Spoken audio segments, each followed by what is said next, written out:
até que um dia receba nos céus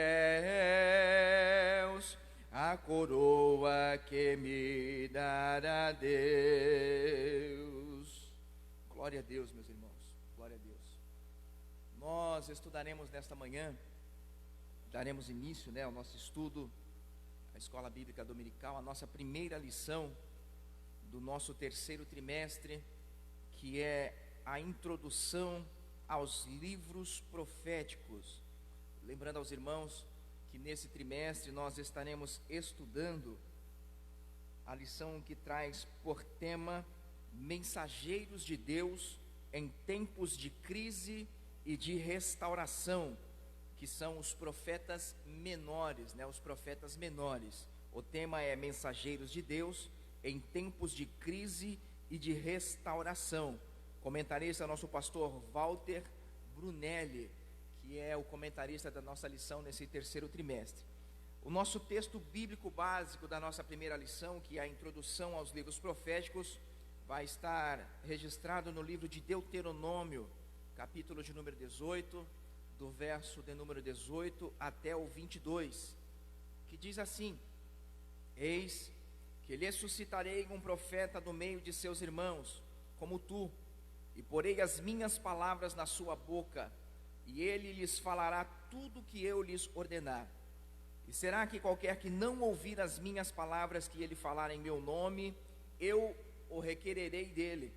Porém, o profeta que presumir soberbamente de falar alguma palavra em meu nome, que eu lhe não tenha mandado falar, ou o que falar em nome de outros deuses, o tal profeta morrerá. E se disseres no teu coração, como conheceremos a palavra que o Senhor não falou? Quando tal profeta falar em nome do Senhor, e tal palavra se não cumprir, nem suceder assim, esta é a palavra que o Senhor não falou. Com soberba a falou o tal profeta. Não tenhas temor dele.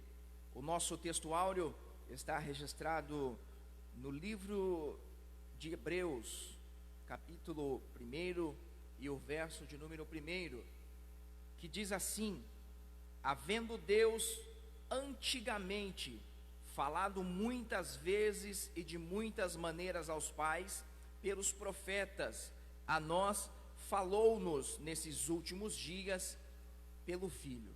Amém, meus irmãos?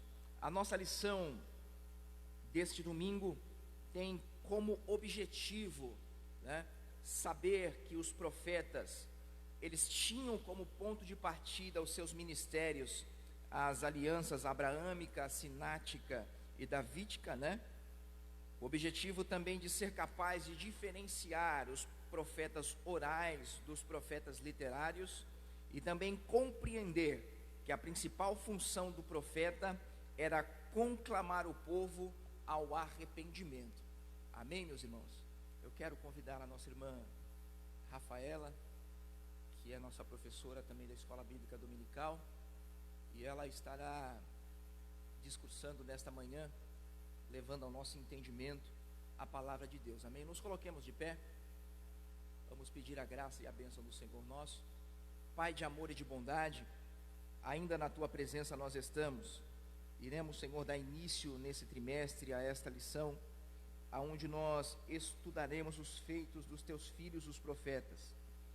Que a graça e a unção do Senhor, do Espírito Santo de Deus, que era sobre a vida destes homens, ó meu Pai, seja sobre nós, e que assim como o Senhor nosso se revelou a eles, que o Senhor também se revele a nós.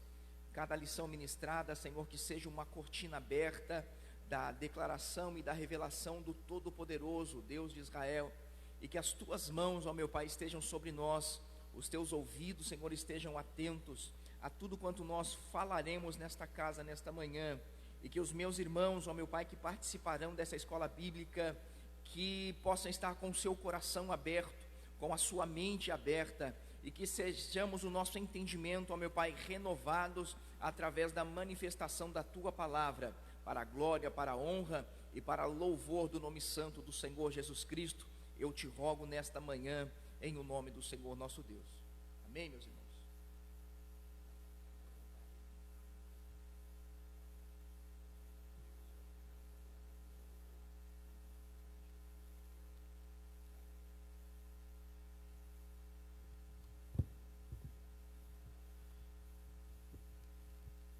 Cumprimento os irmãos com a paz do Senhor. Quero pedir que o jovem sente-se um pouco mais para frente, respeitando a separação do isolamento. Mas hoje nós vamos fazer classe única. E quero falar também aos irmãos que estão em casa e os demais irmãos que estão aqui na nave da igreja. Já foi feita a leitura introdutória, que é o texto bíblico básico, e também já foi feito o texto áureo, que está em Hebreus 1:1. Então, os irmãos já podem se assentar para que a gente dê início a essa lição. Esse trimestre nós estaremos estudando a revista edição número 39, que tem por título Mensageiros de Deus em Tempos de Crise e de Restauração. Para os irmãos que têm o hábito de frequentar a escola bíblica dominical, sabem que essa, na verdade, é uma reedição. Então, provavelmente para alguns é a segunda vez que estudam essa revista, mas em tempos de pandemia foi a solução que a editora Central Gospel encontrou para que a gente não ficasse sem revista esse trimestre. Então, a lição de hoje não vai adentrar no tema necessariamente central dessa lição, que vai ser os profetas menores. Mas nós vamos hoje dar início ao estudo sobre os livros proféticos de uma maneira geral.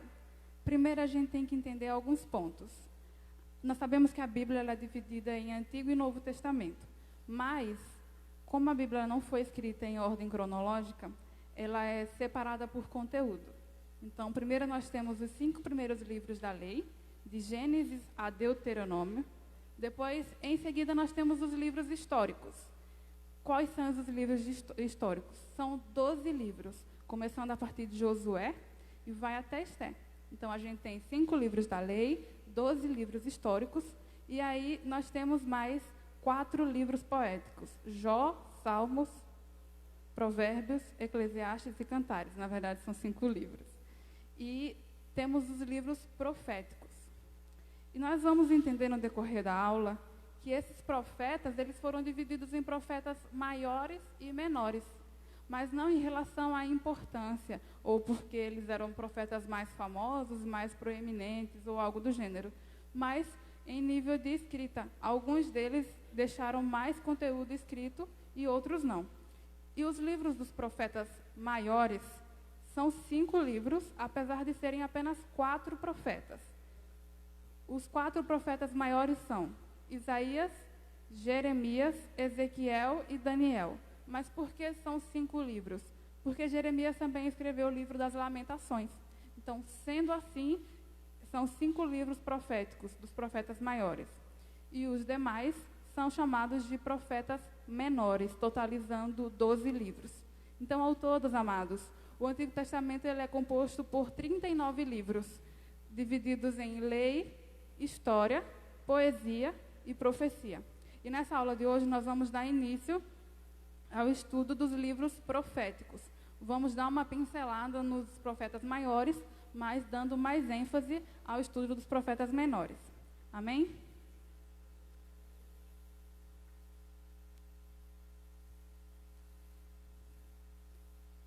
Quem estiver já com a revista aí na igreja, vou pedir que também participem. Vou pedir para que vocês abram as Bíblias, acompanhem a lição. E quem estiver em casa também, estejam com a Bíblia em mãos, caneta. Porque mais importante do que você ter um tema e procurar ele base nas Escrituras, é você ter a Escritura como ponto de partida para estudar a própria Escritura. E a Bíblia, ela é o nosso alimento. Então, é de suma importância que a gente se preocupe em buscar conhecimento na Palavra de Deus. A palavra introdutória diz o seguinte, que ao longo dessa revista vamos estudar sobre os profetas menores, que são ao todo os 12, e são conhecidos dessa forma não por serem considerados menos importantes, mas pelo fato de seus livros serem menores se comparados aos profetas maiores. Como eu havia falado, os profetas maiores são Isaías, Jeremias, Ezequiel e Daniel, sendo que o livro de Lamentações também se enquadra nessa divisão. E os profetas menores são Oséias, Joel, Amós, Obadias, Jonas, Miqueias, Naum, Abacuque, Sofonias, Ageu, Zacarias e Malaquias. Então, ao longo dessa lição, eu convido os irmãos a que durante cada semana, vocês leiam o livro daquele profeta que nós iremos estudar na aula seguinte. Por exemplo, domingo que vem, nós vamos estudar o livro do profeta Oséias. Então, é de suma importância que vocês, durante essa semana, leiam o livro do profeta Oséias. Porque a palavra do Senhor, ela é o alimento do cristão. E é tão importante quanto a oração, assim como a asa direita e a esquerda são necessárias para o voo de um pássaro. Então, que nós venhamos não somente esperar o domingo para poder pegar a lição e vir até a escola bíblica dominical ou assistir a live, mas que nós venhamos nos aprofundar para que possamos participar e entender um pouco mais sobre aquilo que vai ser estudado. Então, mais uma vez reforçando, domingo que vem nós vamos estudar o profeta Oséias, então nós temos essa semana para ler esse livro, tá bom? Enfim, na tradição judaica, eles não faziam essa divisão de profetas maiores e profetas menores. Aqueles que nós chamamos hoje em dia de profetas menores, para os judeus, eram chamados de o livro dos 12. Porque eram separados em rolos. Apesar de alguns profetas menores, por exemplo, ter 14 capítulos, 12 capítulos, e, por exemplo, o livro do profeta Daniel, que também é um profeta maior, ter 12 capítulos, ele escreveu um conteúdo profético muito mais extenso. Os capítulos são muito maiores do que, por exemplo, o livro de Oséias. Então, os judeus, eles entendiam a importância de cada um daqueles profetas, e todos eles tinham uma maneira peculiar de profetizar. Todos eles foram chamados por Deus, todos eles exerceram uma forte influência para a nação de Israel. Mas, em especial, os profetas menores, há necessidade da gente se aprofundar um pouco mais sobre eles. Porque, por exemplo, se um pregador ou pastor vier aqui à igreja e falar, hoje nós vamos fazer uma leitura no livro do profeta Naum. Então, a gente tem uma certa dificuldade em encontrar o livro do profeta Naum. E se a gente falar, olha, vamos abrir no livro de Filemão, muita gente não sabe que é uma carta do Novo Testamento e vai procurar os profetas menores. Então, nessa lição, nesse trimestre, nós vamos entender não só onde fica, mas o que diz, quem eram aqueles profetas, como eles foram chamados e por quê. Amém?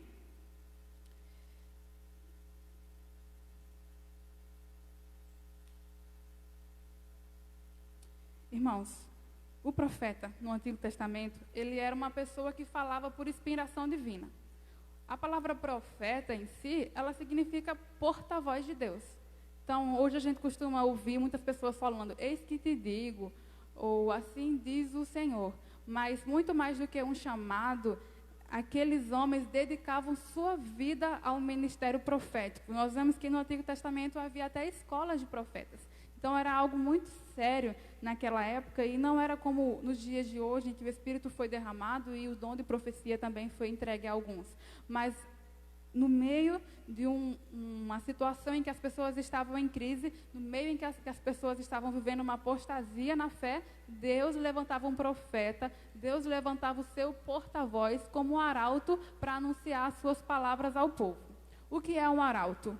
Sempre, em todo o reinado, havia um homem que vinha para anunciar a chegada do rei. Vinham dar uma notícia. Por exemplo, o rei está vindo aí as pessoas se preparavam para que aquele rei viesse. Se havia uma guerra, o arauto vinha até a aldeia, até aquela nação e dizia qual tinha sido o resultado daquela batalha. Se eles haviam ganhado ou se eles haviam perdido. Da mesma maneira, os arautos, eles vinham e anunciavam qual era a vontade de Deus para o povo, porque aquelas pessoas muitas vezes estavam ligadas aos rituais, estavam ligadas às cerimônias, e há uma vida em que eles conheciam a lei, mas eram como os fariseus no Novo Testamento. Eles conheciam a lei, mas muitas vezes não praticavam. Então Deus, na maioria das vezes, levantava um profeta para ser o seu porta-voz e para anunciar ao povo que aquelas pessoas deveriam se arrepender e se voltar para os caminhos do Senhor.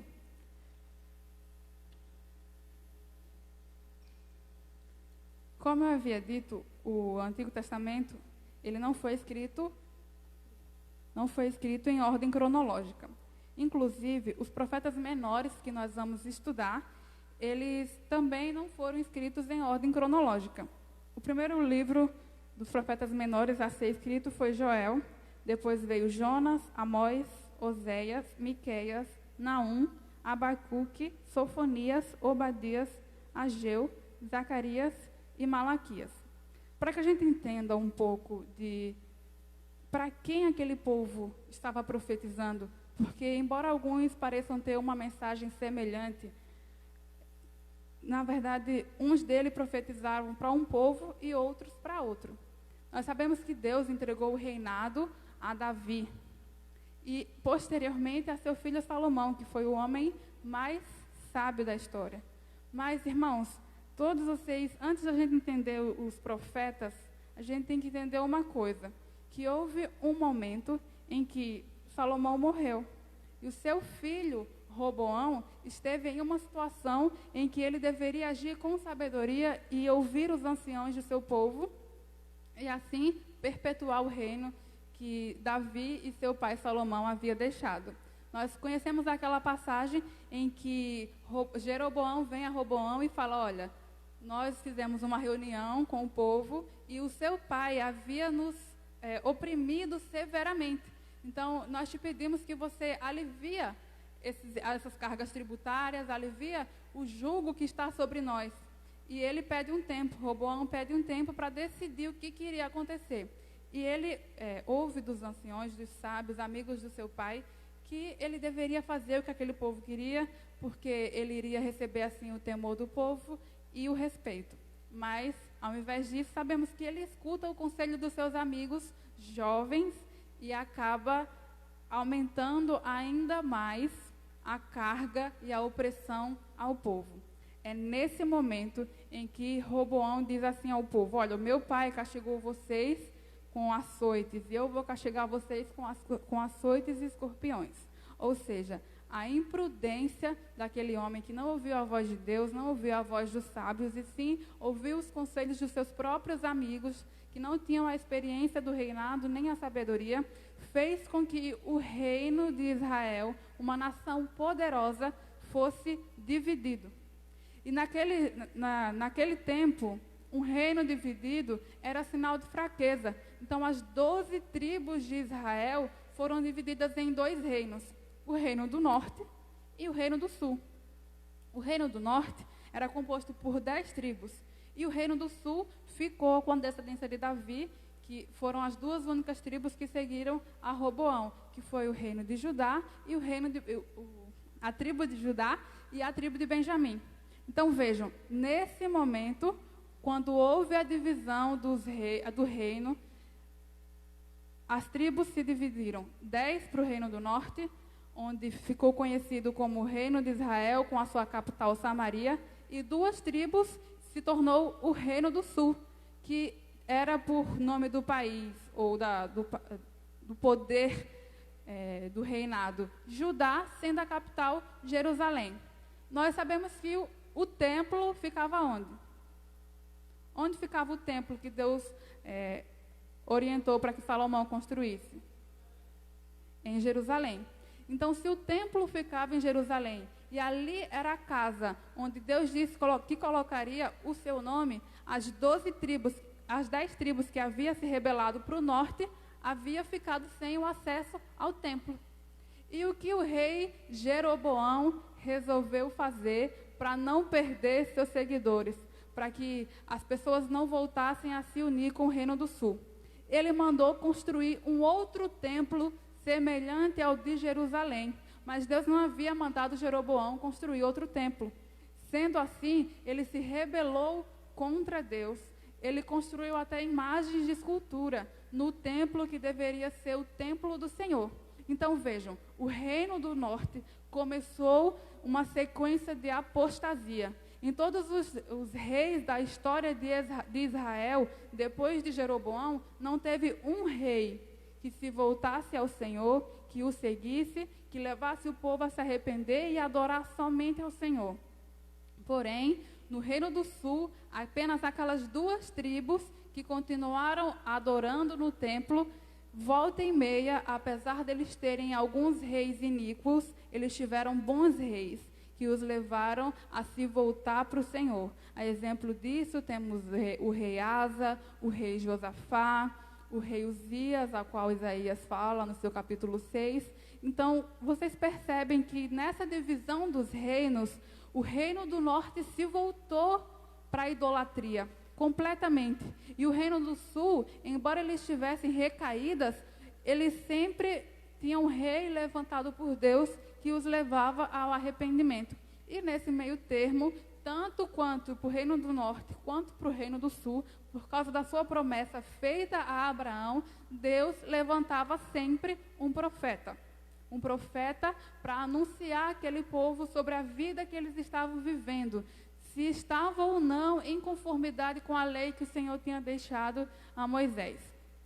Vejam, nós sabemos que Moisés foi aquele a qual o Senhor entregou a lei. Foi o primeiro profeta registrado no Antigo Testamento, onde Deus o levanta para ser o seu porta-voz e guiar o povo à terra prometida. E depois de Moisés, sabemos que depois que Josué e aquele povo chegou na terra prometida, o povo se esqueceu completamente daquelas leis que haviam sido ditadas ali. E Deus levanta o quê? Juízes. Deus levanta juízes para liderar o seu povo. Até ele levantar um juiz chamado Samuel.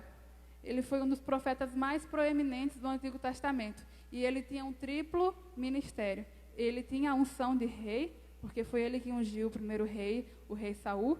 Ele tinha a unção de sacerdote, porque ele era da tribo de Levi, descendente de Arão. E ele também tinha o sacerdote profeta, o sacerdócio. Tinha o sacerdócio, ele tinha o ministério profético e tinha a unção de rei. Ele tinha um tríplice ministério. E esses dois homens, Moisés e Samuel, antes de Deus separar esses homens que nós vamos estudar, eles foram precursores, ou seja, foram eles que antecederam esse ministério profético naquele reino. Porém, esses dois haviam profetizado quando o reino era unificado. Então, de uma maneira geral, toda a nação era voltada para o Senhor. E ainda que eles se afastassem, Deus usava Moisés para proclamar a sua vontade ao povo e também, posteriormente, depois de levantar juízes para libertar o povo dos seus inimigos ao redor, Deus levantou o profeta Samuel para falar a respeito do seu povo. Sabemos que no meio desses juízes, Deus também levantava alguns profetas. Nós vemos ali a profetisa Débora, vemos a profetisa Uda, que estão ali no livro dos juízes, mas elas não deixaram conteúdo escrito sobre os seus feitos. Nós vemos que outras pessoas escreveram sobre os seus ministérios. Então, por isso que não tem um livro da profetisa Uda ou um livro da profetisa Débora. E elas não estão nos profetas maiores nem menores, mas foram mulheres que Deus usou para julgar e profetizar ao seu povo. Irmãos, tendo isso em vista, que houve um tempo que o reino era unificado, e depois que o reino foi dividido, nós vamos entender quais foram os profetas que profetizaram para cada reino. Como eu disse para vocês, no reino do norte, não houve um rei sequer que levasse o povo a se voltar para buscar ao Senhor. Então, mesmo Deus tendo enviado o profeta Amós, por exemplo, o profeta Oséias, para profetizar para o reino do norte, para profetizar para que aquelas pessoas se voltassem para Deus, eles não se arrependeram. Eles continuaram na sua vida de apostasia e de rebelião contra Deus. E, por causa disso, Deus os enviou para o cativeiro. Então, depois da divisão do reino, uma coisa que marcou fortemente a história de Israel e de Judá foram os exílios. Deus enviou o profeta o profeta Amós e o profeta Oséias para profetizar para o reino do norte, para que eles se arrependessem. Porque se eles não se arrependessem, Deus ia os enviar para o exílio. Deus ia tirar eles da terra que o Senhor tinha dado. E Deus enviou os assírios. Deus enviou os assírios para que os tirasse da sua terra e os levasse para o cativeiro. É por isso que quando a gente lê o livro do profeta Jonas, ele não quer ir para Nínive. Por que Jonas não queria ir para Nínive? Porque Nínive era a capital da Síria. E Deus já havia enviado o seu povo para o cativeiro. Porque ele iria querer profetizar para um povo que levou os seus irmãos para o exílio. Vocês entendem o contexto em que aquela situação foi sendo tecida. Então aí, o Reino do Norte, aquelas 10 tribos foram todas para o exílio. Então nós chamamos esses profetas de pré-exílicos, que eles profetizaram para o povo antes deles serem levados para o cativeiro. Porém, a situação de Jerusalém, que era do país de Judá, os 2 reinos que restaram, era um pouco diferente. Por eles terem reis que, volta e meia, se voltavam a Deus e promoviam uma reforma para o povo, por eles terem líderes que os conduziam a estar mais próximos de Deus, Deus teve misericórdia daquele povo. Nós vemos, por exemplo, o rei Ezequias, em que ele tem uma doença, Deus decreta a sua morte, ele se volta para Deus e Deus manda o profeta Isaías novamente dizer que ele vai viver por mais 15 anos e ainda vai dá-lo os seus inimigos nas suas mãos. Ainda no profeta Isaías, nós vemos que o rei Senaqueribe, que era rei da Síria, está ameaçando Judá. Está falando, olha, eu já invadi Israel, já levei o povo cativo e Deus não os livrou. Então, com vocês do sul, não vai ser diferente. Eu vou levá-los também para o cativeiro. Mas como o rei Ezequias era um rei bom e temente a Deus, ele levantou um jejum, ele levantou uma assembleia solene de arrependimento e o povo pediu a misericórdia do Senhor. Então, os assírios não foram aqueles que levaram o reino do sul para o cativeiro.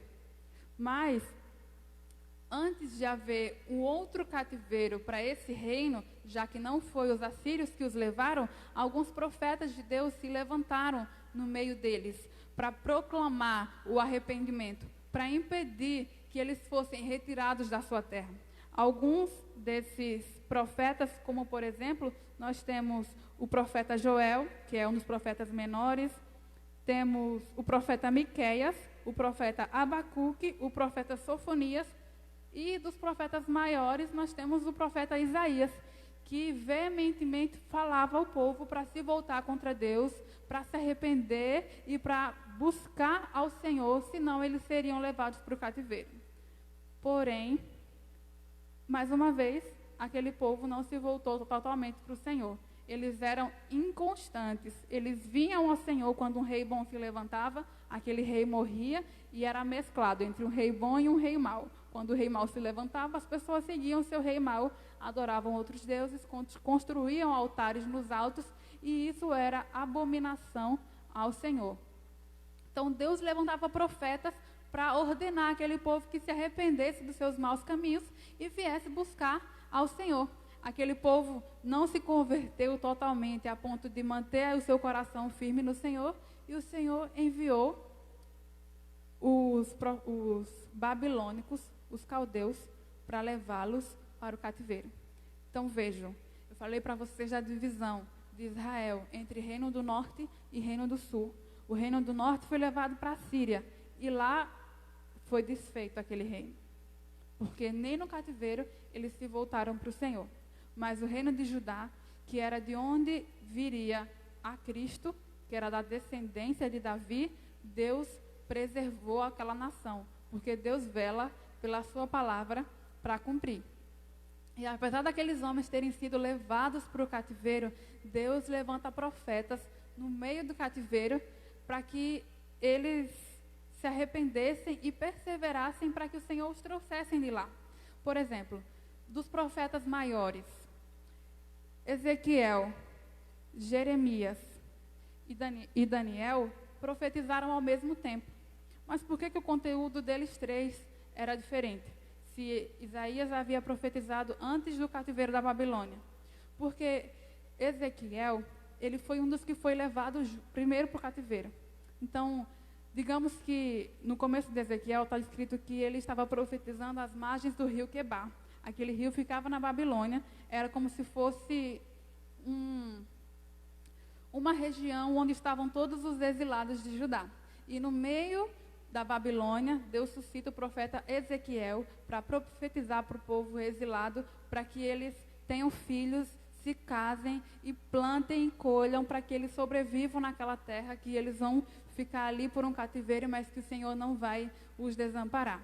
Ao mesmo tempo, o profeta Jeremias ficou com o restante que sobrou em Jerusalém e profetizava para o povo. E nós conhecemos o profeta Jeremias como o profeta chorão, porque ele presenciou a desolação de Jerusalém. Ele viu o templo do Senhor sendo saqueado, ele viu os altares do Senhor sendo destruídos. Ele viu o seu povo passando fome e as mulheres querendo comer os seus filhos vivos. Ele viu a destruição. Por isso que ele escreve o livro das Lamentações, porque ele viu todo o mal que veio sobre o seu povo, porque eles não se arrependeram, porque eles não ouviram as suas advertências que o Senhor havia dito, nem ouviram as advertências que Isaías tinha proclamado para aquele povo.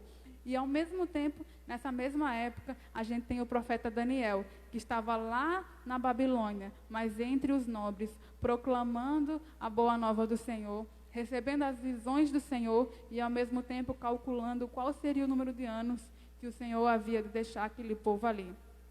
Vejam, tudo isso, todos esses profetas, eles podem ser classificados como os pré-exílicos, que foram aqueles que pregaram para o povo antes deles irem para o cativeiro, os que pregaram para o reino do norte antes deles irem para a Síria, e os que pregaram para o reino do sul antes deles irem para a Babilônia. Mas Deus permitiu que aquele povo que era do reino do sul voltasse do cativeiro. É aí que Deus levanta outros profetas para que aquele povo volte a ter uma intimidade com o Deus de Israel. A nação de Israel não passou a ser mais as 12 tribos divididas. A nação de Israel passou a ser aquelas 2 tribos, porque quando eles voltaram do cativeiro, alguns dos remanescentes das demais tribos se uniram a eles, porque eles viram Esdras e Neemias, todo mundo tentando reconstruir Israel. Deus levanta o profeta Ageu para falar, olha, a glória desse segundo templo vai ser maior que o do primeiro. Deus levanta o profeta Malaquias para falar, olha, vocês estão fazendo aquilo que não agrada ao Senhor. Deus não quer os seus sacrifícios, Deus quer a sua obediência, Deus quer a sua vida derramada aos seus pés. Deus levanta o profeta Zacarias também para profetizar nesse templo, para o povo que estava ali em Jerusalém. Então, quando a gente vai estudar esses capítulos, à medida que a gente for estudar cada profeta, a gente vai entender para quem eles estavam profetizando. Se era para o povo de Israel, que era um povo ímpio, que fazia tempos que não se voltava para o Senhor, porque vez após vez tinham reis iníquos. Se era para o povo de Judá, que eles oscilavam entre reis bons e maus, ou se era para um povo que já estava no cativeiro, se era para um povo que estava ali na nobreza da Babilônia, ou se era para um povo que tinha ficado. E principalmente se era para um povo que havia sobrevivido de um cativeiro. Então, percebam, todas essas noções são importantes para que a gente entenda sobre os profetas maiores e menores. Deus não levantava um profeta porque ele não tinha nada para fazer, ou porque ele tinha se inscrito para ser usado por Deus, ou porque ele havia feito um voto para que Deus o usasse. Deus chamava aqueles homens. E mesmo que eles inventassem desculpas, como por exemplo, Jeremias diz, olha, eu não passo de um menino, eu não sei falar. E o que é que Deus fala para Jeremias? Deus fala assim, olha Jeremias, o que você está vendo? Aí ele fala, eu vejo uma vara de amendoeira. Está em Jeremias capítulo 1. Aí ele fala, disseste bem, porque eu velo pela minha palavra para a cumprir. O que Deus estava querendo falar para Jeremias? O que tem a ver ele ver uma vara de amendoeira e falar o que estava vendo? Deus estava dizendo àquele profeta, olha, não me interessa se você é um menino, não me interessa se você é um jovem, eu só quero te mostrar algo e que você fale sobre esse algo, porque eu velo pela minha palavra para cumprir. Então, o que eu te mostrar, você vai falar. E ele capacitou Jeremias dessa maneira. O profeta Isaías falou que era um homem de lábios impuros e habitava no meio de um povo de impuros lábios. Mas o Senhor purificou os seus lábios através de uma tenaz. O profeta Amós disse, olha, não sou profeta, nem filho de profeta. Ele disse que ele era boiadeiro e colhedor de sicômoros, mas o Senhor o chamou. Então, essa revista tem por título Profetizando em Dias de Crise. E quanta crise aquele povo, aquelas nações estavam vivendo. Talvez crises maiores do que as que nós estamos vivendo agora, em tempos de pandemia. Eles estavam enfrentando a peste. Lá no livro de Joel, Deus fala sobre nuvens de gafanhoto. Isso parece familiar a vocês? nuvens de gafanhoto, devoradores, destruindo as plantações. E hoje não é diferente. O Senhor tem enviado, tem permitido que coisas tenham acontecido no mundo para que as pessoas despertem. E Deus tem levantado profetas. A questão é, e se Deus te chamar, você está preparado para anunciar e proclamar aquilo para o qual o Senhor tem te chamado? E talvez você diga, eu não sou profeta, eu não tenho esse dom, eu não tenho esse chamado, mas se o Senhor te chamar, Ele vai te capacitar para que você seja aquilo que você nasceu para ser. Só precisa descobrir qual é o teu chamado. Porque existem 2 dias que são cruciais na vida do crente. É o dia que ele nasce de novo e o dia que ele descobre por que ele foi feito novo. Para que Deus o fez novo. Você já descobriu qual é o teu chamado? Todos nós podemos profetizar, mas nem todos nós somos profetas. Assim como no Antigo e no Novo Testamento, Deus levantou profetas, mas Deus também usou aqueles com o dom de profetizar. Mas como assim? Não estou entendendo. Vejam, por exemplo, a gente vê lá no Novo Testamento que João Batista era um profeta. E a gente vê no capítulo 21 de Atos que Deus envia o profeta Ágabo para falar com o apóstolo Paulo. E a Bíblia diz que ele estava na casa de Filipe, que tinham filhas que profetizavam. Não diz que elas eram profetas. Existe o ministério de profeta e existe o dom de profetizar. Talvez uma vez ou outra Deus possa te usar para profetizar bênção, para profetizar algo na vida de alguém.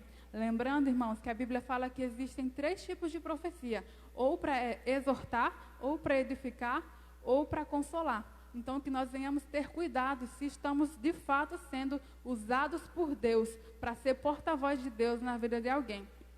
Então, Deus pode te usar para profetizar, mas se Ele te der o chamado de profeta, não tem nada que você venha fazer para fugir disso. Assim como aqueles homens do Antigo Testamento e do Novo Testamento não conseguiram fugir do seu chamado. Alguém quer fazer alguma pergunta, algum comentário na nave da igreja? Jovens? Vamos para o tópico 2 da lição, a mensagem dos profetas maiores.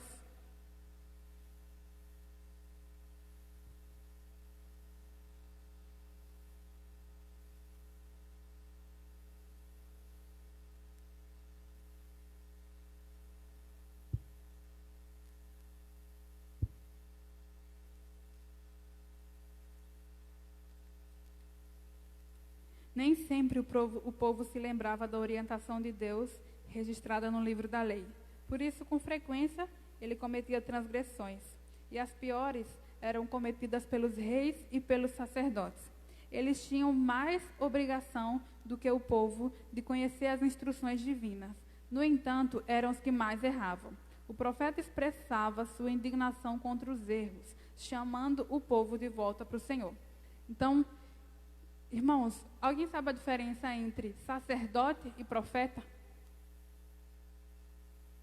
Alguém? Qual era o objetivo? Qual era a função dos sacerdotes? Renata, o que os sacerdotes faziam no Antigo Testamento? Guiavam o povo na adoração, cuidavam do templo, sacrificavam. Eles eram responsáveis por executar as leis cerimoniais, por executar aquilo que Deus tinha entregado através de Moisés. Agora, eles sempre faziam isso? A gente vê o Arão, que foi o primeiro sacerdote ali foi o primeiro sacerdote ali do Antigo Testamento, e a gente vê que os filhos dele, Nadab e Abiú, foram oferecer fogo estranho ao Senhor. E ele não quis repreender os seus filhos. Mas Deus fulminou eles na sua presença por terem oferecido fogo estranho. Ele mesmo anteriormente havia feito um bezerro de ouro. Sempre a função do sacerdote era conduzir o povo à adoração a Deus. Era sacrificar a Deus em nome do povo. E qual era a função do profeta? Lembrar os sacerdotes que eles não estavam fazendo seu trabalho direito. Lembrar os sacerdotes que Deus queria mais adoração e obediência do que sangue de touros e bodes. E a maioria dos profetas vinha lembrar o povo isso. Tem situações, por exemplo, no profeta Malaquias, que Deus fala em amaldiçoar as bênçãos daquelas pessoas, porque o sacrifício deles subia com cheiro de excremento para Deus, porque o seu sacrifício era de ovelhas defeituosas, era de ovelhas que estavam já ou morrendo ou machucadas, e Deus ele requeria do seu povo simplesmente obediência, e eles achavam que sacrificando poderiam fugir do castigo de Deus por causa dos seus malfeitos. Então Deus, ele levanta profetas para falar, olha, vocês estão errando nisso, nisso e naquilo, e se vocês não se arrependerem, haverá consequências. Nós gostamos de ler aquela passagem de Deuteronômio, onde falam sobre as bênçãos decorrentes da desobediência, as bênçãos decorrentes da obediência. Aí a gente fala, se o céu se fechar, Deus vai abrir as janelas dos céus, etc, etc, etc. Mas, na página seguinte da sua Bíblia, vai falar sobre as maldições decorrentes da desobediência. E vai falar sobre Deus fechar o céu, sobre Deus enviar as pragas, enviar as doenças. E quantas pessoas têm nos dias de hoje se apostatado dos caminhos do Senhor? Quantas agendas de pessoas que faziam da igreja comércio, faziam do púlpito palco, estão sendo fechadas, estão tendo que se voltar para o Senhor, estão deixando de viver sua vida de pecaminosidade, porque faziam as coisas para o seu próprio benefício, para a sua própria glória, enquanto isso usavam isso como estou fazendo para o Senhor. E quantas dessas pessoas hoje em dia estão tendo que voltar para a essência do porquê foram chamados, do para que foram chamados. Que o Senhor venha ter misericórdia de nós e venha nos dar consciência de propósito. Em meio à pandemia, o Senhor não se esqueceu de nós. Em meio ao exílio da Babilônia, o Senhor não esqueceu dos seus filhos, do seu remanescente fiel que estava lá. Deus enviou socorro, Deus enviou prosperidade para aquele povo que estava lá, sim. Diferente de quando eles estavam no Egito. Deus fez com que eles plantassem, vivessem ali do que eles tinham plantado, com que eles prosperassem. Deus colocou alguns dos seus filhos lá na frente para liderar o povo, como Daniel, como Ananias, Misael e Azarias.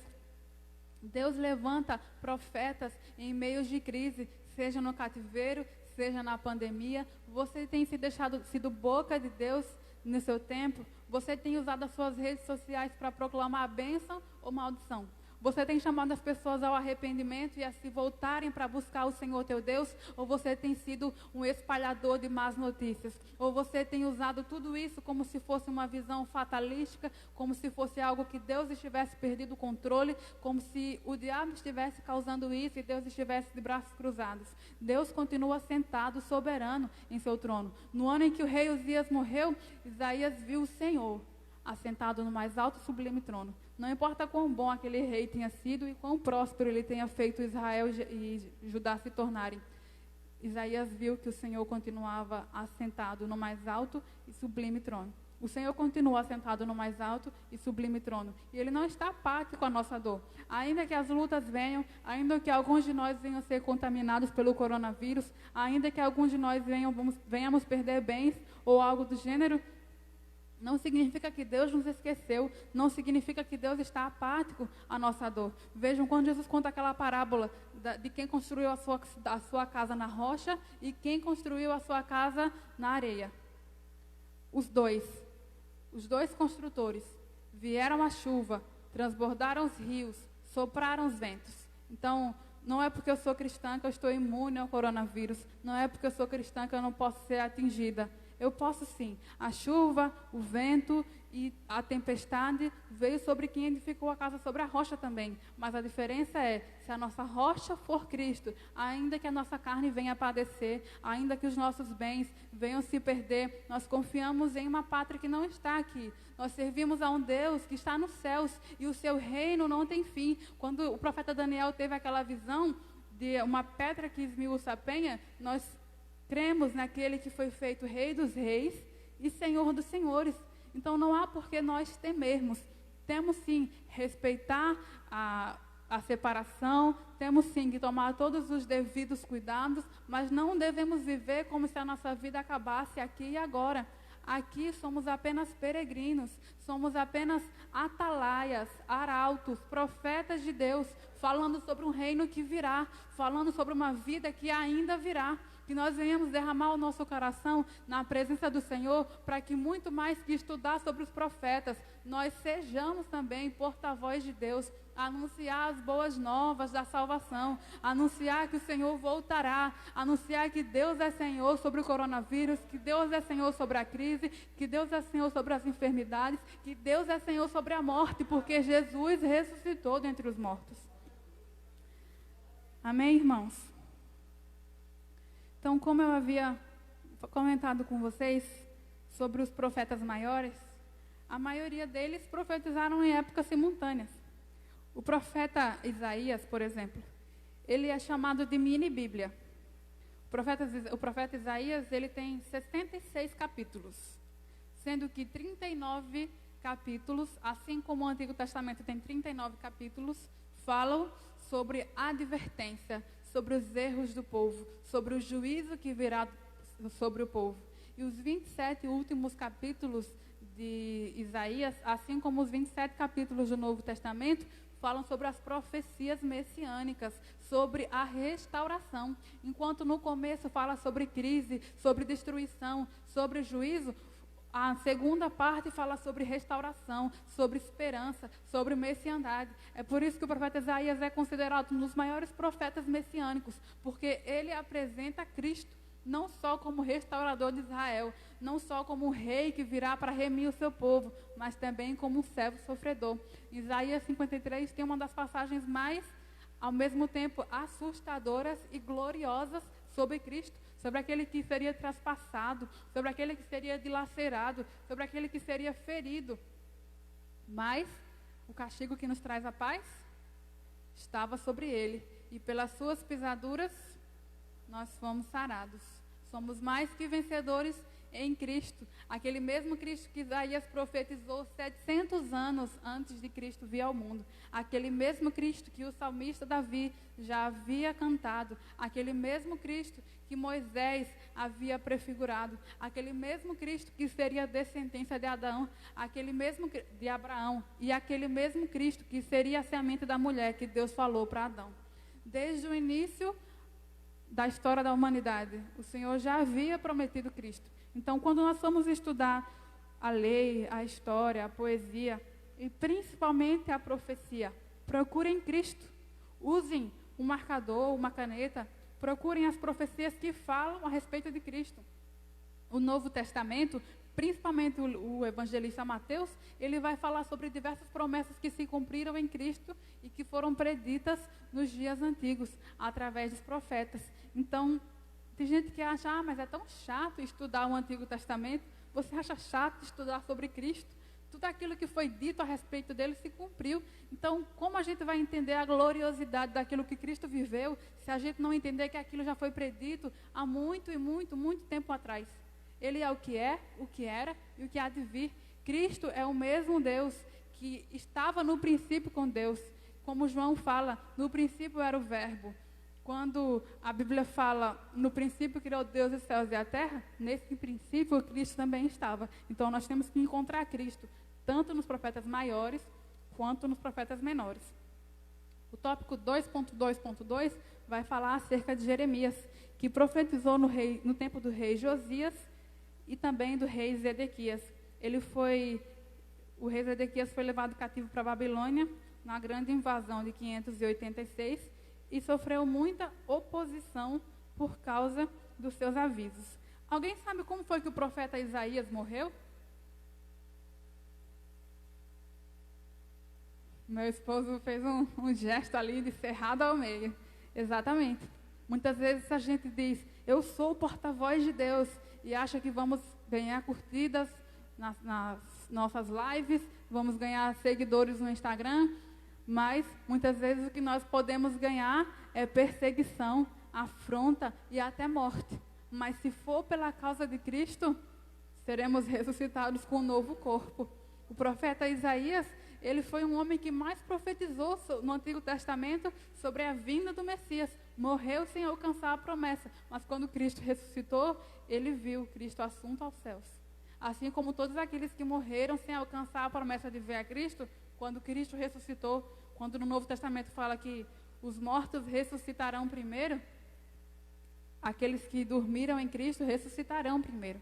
O profeta Jeremias sofreu perseguições a ponto de jogarem ele numa cisterna cheia de lama. E alguém ter que jogar vários panos lá, fazer uma cordinha lá com os panos, para recolher ele de lá. E nós muitas vezes temos a oportunidade de falar sobre o nome do Senhor e alguém não chega nem a nos esbofetear, mas só falar assim, ó, cala a boca, crente, a gente já fica chorando, estou sendo perseguido. E fica triste e não quer mais e quer entregar o cargo, não estou fazendo aquilo que eu achei que ia ser o meu chamado, que eu achei que ia ser o meu ministério. Mas vejam como foi a vida do profeta Isaías, como foi a vida do profeta Jeremias. Gente, Jeremias foi um homem que Deus disse para ele, olha, não tome para ti esposa, eu não quero que você se case. Muitos de nós jovens, quando a gente está solteiro, se alguém falar assim, eis que te digo, você não vai se casar, a pessoa morre. Morre do coração, porque é uma coisa que todo mundo ambiciona, todo mundo deseja, e casamento não é uma coisa que não é bom. Pelo contrário, Deus disse, não é bom que o homem viva só. Mas Deus disse a Jeremias, olha, o Télio está fazendo lá no fundo, não, eu vou casar, vai, em nome de Jesus. Deus, ele disse para Jeremias não se casar, porque naquela época em que veio o cativeiro da Babilônia, os caldeus, eles transpassavam a barriga das mulheres grávidas. Imagine o ministério daquele profeta, ver a sua esposa morrendo com seu filho no seu ventre, ver as mulheres sendo estupradas, as crianças sendo queimadas vivas, porque foi isso que aconteceu com o povo de Deus, quando ele não se voltou para o Senhor. O Senhor permitiu que os caldeus, que eram um povo ímpio, tivessem o seu povo nas mãos, para que eles se lembrassem do Senhor, se voltassem para o Senhor. O Senhor tinha dito que aquele povo tinha que guardar os sábados, que eles tinham que guardar a terra. E durante 70 anos, aquele povo ficou no cativeiro para que a terra descansasse os 70 anos que eles deveriam ter guardado e não guardaram.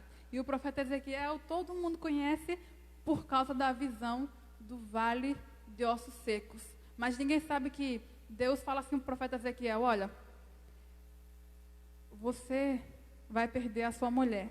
E eu não quero que você chore, não quero que você fique enlutado, nem raspe a cabeça, nem vista roupa de luto. Porque assim será o que eu vou fazer com o meu povo. Eu vou permitir que a destruição venha, que a morte venha, e eles não vão ter nem tempo de se lamentar, porque eles vão ser levados para o cativeiro. E o profeta Ezequiel declara assim, e o Senhor me falou essas coisas, e na tarde do mesmo dia, a minha mulher morreu.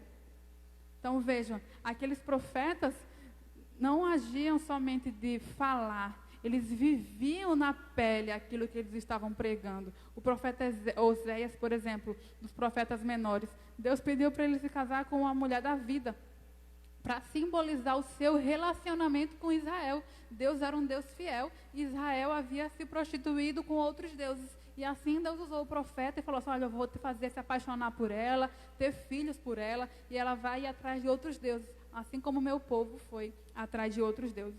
E por último, o profeta Daniel, que todo mundo sabe, foi jogado na cova dos leões, sofreu perseguições, mas Deus não permitiu que ele fosse devorado ali por aqueles leões. Vejam, o profeta Daniel foi perseguido, ele era profeta e mesmo assim Deus permitiu que ele fosse jogado na cova? Sim ou não? Ser usado por Deus significa não passar por tribulações, por sofrimento? Não. E esses profetas são bem a prova disso. Que nós venhamos mergulhar nas Escrituras, porque muitas vezes nós vivemos as coisas dos nossos dias e pensamos, ninguém nunca sofreu tanto quanto eu. Ninguém nunca na história da humanidade sofreu mais do que eu estou passando agora. Aí a gente vai ler as histórias dos profetas, um perde a mulher, o outro é jogado no meio dos leões, o outro é cerrado no meio, o outro é perseguido, é caluniado, é esbofeteado no rosto, é preso, encarcerado. E a gente muitas vezes não quer sofrer nenhum dislike numa foto, porque está falando sobre pregando contra algum pecado, está denunciando alguma coisa que não agrada a Deus. E a gente fica preocupado, estou perdendo seguidores, e agora? Gente, isso não é nada. Não é nada comparado ao que eles passaram. E tudo aquilo que eles viveram de dificuldade só deu a eles ainda mais força, porque eles testemunharam no seu sofrimento. Existem duas maneiras de nos identificar com Cristo. Eu aprendi isso com meu esposo essa semana. Ele falou assim, uma é nascendo de novo e a outra é participando com ele do seu sofrimento. Então, é uma frase que eu vou levar para o resto da minha vida, que se a gente quer se parecer com Cristo, a gente não vai ter só uma glorificação, a gente também vai ter um Getsemane e um Calvário. A gente vai enfrentar muitas vezes a solidão, porque esses profetas aqui muitas vezes foram solitários, muitas vezes eles foram exilados, muitas vezes eles passaram por afrontas, por dificuldades, mas em todo momento não deixaram de falar aquilo que eles tinham ouvido da parte do Senhor. E o terceiro ponto da lição vai falar sobre essa popularidade dos profetas menores. São pouco lidos e poucos estudados na igreja, com exceção de alguns, né? A gente sabe que Jonas ficou lá na barriga de um grande peixe. Todo mundo conhece a história de Jonas, mas agora na introdução da lição a gente entendeu o porquê, um pouquinho dele não querer ter ido para Nínive, o porquê dele não querer pregar para aquele povo. E no final do livro ele até fala, não quis ir porque eu sabia que o povo ia se arrepender, eu não queria que eles fossem salvos. Aí Deus faz lá crescer uma árvore bonita para dar sombra para Jonas, e no outro dia ele mata a árvore. E Jonas, eu quero morrer. Eu quero morrer. E Deus fala assim para ele, ó, tu tem dó de uma planta que tu não plantou, que hoje nasceu e no outro dia morreu, porque eu não vou ter dó do meu povo. Vejam, irmãos, Deus não era Deus somente de Israel, porque Deus também enviou pregador para proclamar a salvação para Edom, para proclamar a salvação para a Síria, para outras nações que não eram tementes ao Senhor. Então, não é só no Novo Testamento que a salvação é para todos. Em toda a história da humanidade, a salvação é para todo aquele que crê. Quando nós ouvimos a pregação do Evangelho e o Espírito Santo confirma em nosso coração, faz queimar aquela chama, não há como a gente negar que de fato o Senhor está nos chamando. E esses profetas, todas as vezes que eles pregavam, nem sempre eles recebiam aplausos. Nem sempre o povo dizia, olha, realmente Deus está falando conosco. Na maioria das vezes, Deus também permitia que outros profetas se levantassem. E aqui nós vamos ver nessa lição que haviam verdadeiros e falsos profetas. Ao mesmo tempo que Deus levantava seus profetas para dizer que o povo tinha que se arrepender, se não viria o juízo, outros profetas diriam, não só não vai vir juízo de Deus, como Deus ainda vai abençoar o seu povo. Porque é tão fácil a gente profetizar a bênção na vida de alguém, falar, olha, Deus vai te dar aquela casa, vai te dar aquele carro, Deus vai te dar o teu emprego dos sonhos, Deus vai te honrar. E quando a gente tem que falar assim, olha, se arrepende, senão Deus vai pesar na tua vida, a gente não quer falar. E muitas vezes Deus queima em nosso coração. E não estou falando de expor o pecado da pessoa na nave da igreja. Estou falando de chegar à pessoa e falar, olha, Deus mandou te dizer isso, isso e isso. A gente muitas vezes não quer falar, porque a gente só quer falar se for palavras de bênção. E na maioria das vezes que Deus usou profetas no Antigo Testamento, foram palavras duras, palavras de arrependimento, palavras que aquele povo tinha que ter um conserto para ter um encontro real com o Senhor.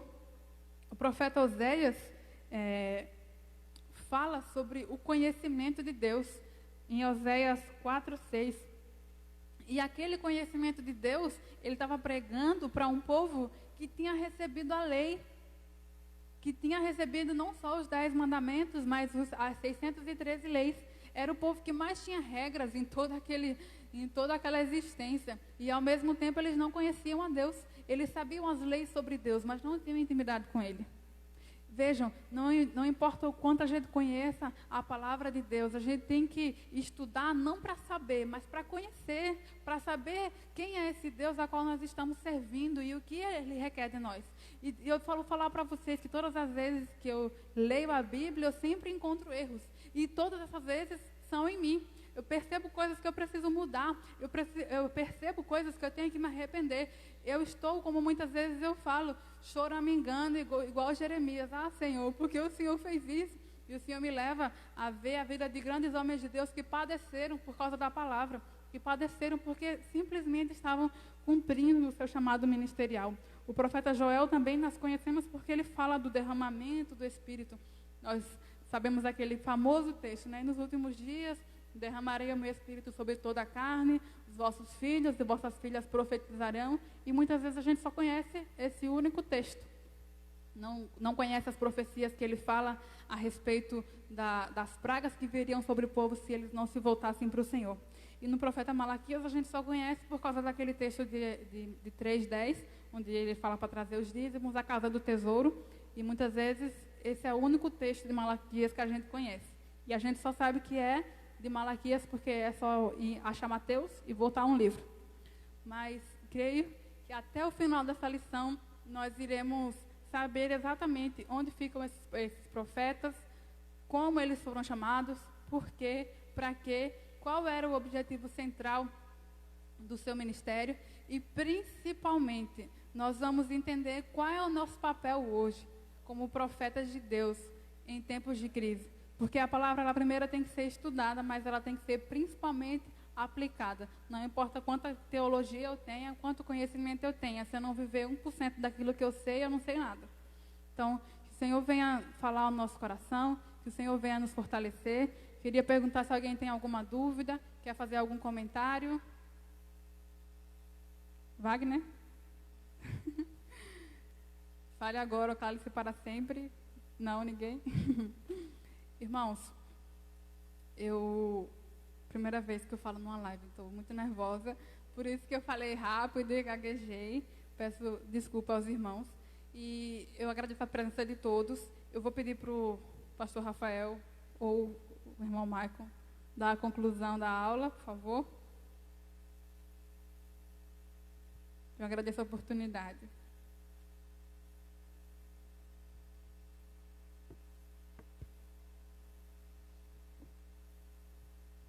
Glória a Deus, que Deus possa continuar abençoando a sua serva, dando-lhe graça, sabedoria e direcionamento do Espírito Santo de Deus na condução do texto sagrado, amém? Uma das coisas que me chamou a atenção enquanto a Rafaela ministrava era sobre o controle absoluto de Deus em cima de todas as coisas, né?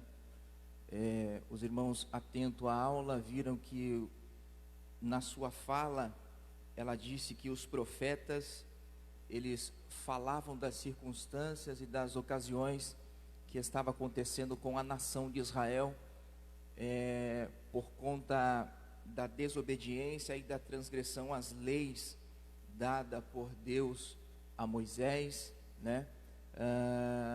Que levou o povo a sofrer o cativeiro e ainda, como disse a nossa irmã Rafaela, 10 tribos serem exterminadas por Deus.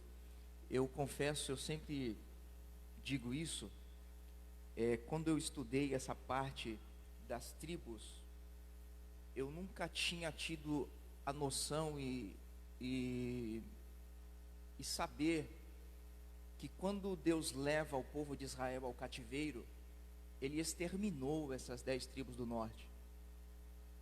E através do estudo da palavra de Deus, quando eu descobri isso, eu fiquei meio que, falei, mas poxa, né? Como disse Moisés, foi o Senhor que tirou o seu povo lá do Egito, e quando os egípcios souberem que foi o Senhor que os exterminou, o que dirão todo esse povo, né? Mas nós vemos que o pecado e a transgressão traz consequências terríveis para o homem que ousa se afastar de Deus, para a mulher que ousa seguir o seu próprio caminho. Não é aquele que nunca ouviu falar de Deus, vejam bem, mas aquele que ouviu e que provou do amor do Senhor, o Todo-Poderoso, e resolveu trocar e deixar por outras coisas, a justiça e o juízo de Deus virá sobre a vida daquele que virou as costas para Deus, daquele que se voltou contra o Senhor nosso Deus. E um texto que eu sempre trago guardado no meu coração, enquanto a Rafaela falava eu me lembrava dele, é que quando Davi fala que Deus, Ele continua sentado sobre o seu trono, soberano, não importa o que vai acontecer, na sua onisciência Ele sabia de todos os passos que Israel daria, e tudo quanto aquilo ele faria, aleluias, mas ele continuou assentado, soberano sobre o seu trono. Davi ainda vai dizer que, além dele estar sentado soberano no trono, ele vai dizer que esse trono dele está firmado na sua justiça, aleluias. Então, para que essa justiça se cumprisse, ele usa os seus profetas. Nós iremos ver que cada profeta que falou alguma coisa a respeito dos seus pecados, dos seus desvios, daquilo que eles fizeram contra a lei de Deus, eles defendiam a lei dada por Deus a Moisés. Eles defendiam a verdade absoluta que Deus afirmou através do pacto feito lá no Sinai. Eles defendiam a verdade absoluta, que era a pessoa se voltar para Deus, como disse a nossa professora nesta manhã. Nós, quando olhamos o livro de Deuteronômio, queremos todas as bênçãos, né? Queremos sempre estar por cima e nunca por baixo. Queremos ser prósperos em tudo aquilo quanto Deus falou que nós seríamos. Mas a condição para isso é a obediência. Sermos obedientes à palavra que Deus deu no seu concerto a Moisés. E quando isso não é feito, então Deus levanta o seu profeta. Então Deus levanta o seu arauto e diz: olha, é necessário voltar para o caminho original. É necessário voltar para a obediência. É necessário voltar para servir a mim, aleluias. E aí sim, todas as bênçãos vos seguirão, estarão atrás de você, aleluias. Aí sim, eu te colocarei por cabeça e não por cauda. Aí sim você verá o meu nome ser engrandecido na sua vida, aleluias. E foi essa forma que Deus usou os profetas, para que os homens e as mulheres voltassem novamente, né, a servirem a Deus. A conclusão do assunto vai dizer o seguinte: que tomando a lei como referencial absoluto para o modo de vida que Deus havia planejado para o seu povo, os profetas comparavam a vida da nação com os parâmetros divinos pré-estabelecidos e, em cima disso, protestavam contra toda e qualquer irregularidade. Todos tinham algo em comum, o inconformismo em relação a qualquer transgressão. Por isso que é necessário guardarmos a palavra de Deus no nosso coração. Por isso que é necessário. Davi, ele disse: a tua palavra eu guardei no meu coração. Não é somente para ficar enfeitado, né? Como às vezes a gente encontra por aí aquela Bíblia aberta no Salmo de número 91, e está até amarela aquela página lá, né? Fica lá como um amuleto, como um protetor, que parece que é só invocar o Salmo 91 e pá, as coisas vão acontecer. Nós estaremos protegidos, nós estaremos abençoados, nós seremos prósperos, né? Parece aquele desenho japonês que a gente invoca alguma coisa e ponto, agora eu sou o mais forte. Não, aleluias. Mas guardar a palavra de Deus no nosso coração, como os fizeram os profetas, aleluia, nos levará a termos uma vida próspera, abençoada e tranquila. Ainda aqui, como disse a nossa irmã Rafaela, né, daqueles dois homens que fizeram a sua casa na areia e na rocha, vieram os rios, vieram os ventos, vieram a chuva, veio o sol, ainda que tudo isso sobrevenha sobre a nossa vida, aleluias, não será o amuleto do Salmo 91 que vai nos guardar, mas a palavra de Deus guardada no nosso coração, que nos levará a ter confiança no Deus Todo-Poderoso, aleluias, e nos fará passar, ainda que tudo pareça contrário, como disse Davi, nós temos a certeza, há um rio cujas correntes alegra a cidade de Deus, e o próprio Deus está no meio dela, aleluias. O texto vai continuar dizendo que o seguinte: esse era o ponto de partida. Entretanto, eles não se limitavam a denunciar, mas a proferir palavras de juízo, anunciando algum tipo de castigo que levasse o povo ao arrependimento. Estudar sobre esses homens de Deus capacita-nos a compreender não apenas o estado moral e espiritual em que se encontravam os reinos de Israel e de Judá, bem como o seu passado e o seu presente. em cada contexto histórico, mas também nos oferece muita luz sobre o futuro de Israel e da igreja do Senhor. Amém, meus irmãos? Então, eu convido você a passar esse trimestre junto conosco, estudando a vida destes homens, estudando a ocasião em que eles profetizaram, estudando o que eles profetizaram, para quem eles falaram, e aplicarmos para os nossos dias, né? Tudo quanto aquilo Deus falou através da boca dos seus profetas. Amém, meus irmãos? A nossa revista, ela continua à disposição dos irmãos que quiserem adquirir, tá? Procurem o departamento aqui da Escola Dominical, que nós teremos a alegria de dar a você um exemplar, para que você possa acompanhar os estudos da Palavra de Deus. Amém? Que Deus possa continuar abençoando os meus irmãos que aqui estiveram, a você que está aí na sua casa, que Deus possa continuar te abençoando, e que a graça do Senhor nosso Deus seja sobre a vida dos meus irmãos. A nossa irmã Rafaela, também a professora da nossa escola dominical, né?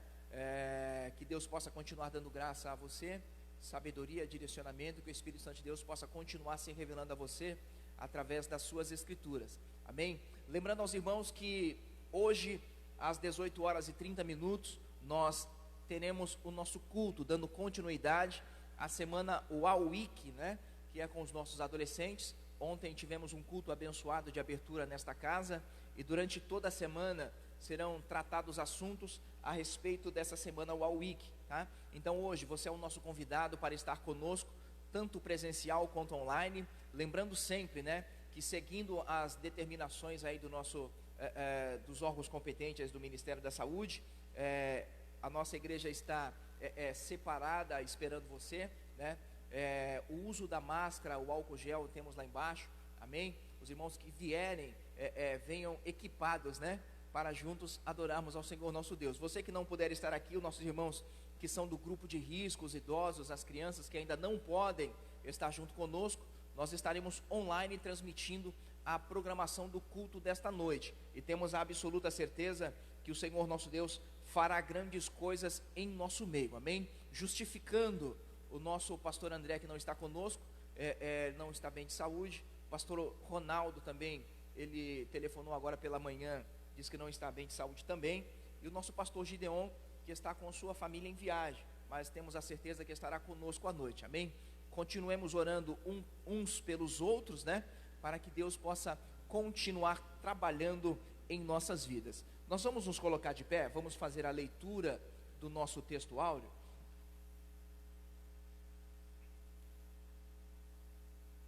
E logo após, o nosso reverendo Michael estará agradecendo a Deus por esta manhã aqui na casa do Senhor nosso Deus. Amém? Vamos lá? 1, 2, 3. Havendo Deus antigamente falado, muitas vezes e de muitas maneiras, aos pais pelos profetas, a nós falou-nos nesses últimos dias pelo Filho. Hebreus capítulo 1, versículo 1. Amém? Versículo 1. Deus abençoe os irmãos.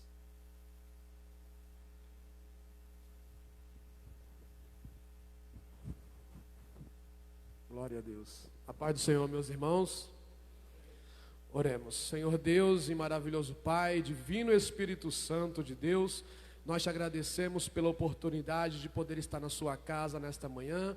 Te agradecemos pela oportunidade que o Senhor tem nos dado de aprender nesta manhã novamente, de ter acompanhado todo o trimestre passado, e pedimos que ao Espírito Santo venha nos ajudar para que nós possamos acompanhar esse trimestre também, e que nós possamos aprender e sair daqui praticantes da Tua Palavra. Espírito Santo, nós te agradecemos e estamos aqui pela sua causa, pela causa da Tua Palavra, ó Deus, para que nós possamos sair daqui, meu Deus do céu, maravilhosamente como um exército de Deus pronto para a batalha.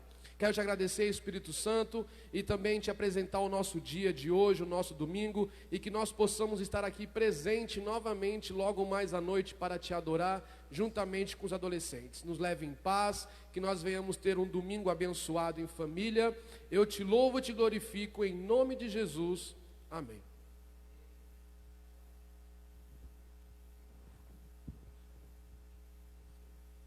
Glória a Deus. Estenda a tua mão para cá.